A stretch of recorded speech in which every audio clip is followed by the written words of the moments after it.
Bangladesh premier league BPL ছাড়াও বাংলাদেশে নতুন করে আয়োজন হতে চলেছে নতুন একটি ঘরোয়া টি-20 লিগ। এমনটাই বলেছিলেন মিনহাজুল আবেদীন নান্নু। তবে এইবার শুধু সেই গুঞ্জন নয়, দল এবং তারিখও সেট হয়ে গেল কবে শুরু হচ্ছে এনসিএল টি-20। মূলত বিপিএল শুরু হওয়ার আগেই মাঠে গড়াবে এই টি-20 টুর্নামেন্টটি, যেটা শুরু হবে 5ই ডিসেম্বর এবং ফাইনাল অনুষ্ঠিত হবে 17ই ডিসেম্বর।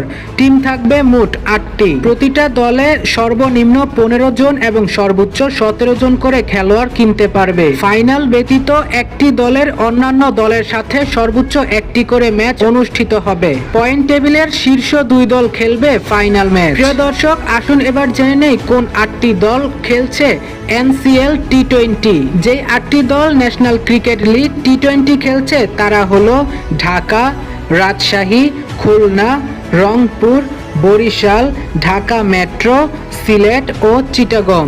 অর্থাৎ এখানে ঢাকার 2টি দল থাকলেও নেই কুমিল্লার কোনো ফ্র্যাঞ্চাইজি।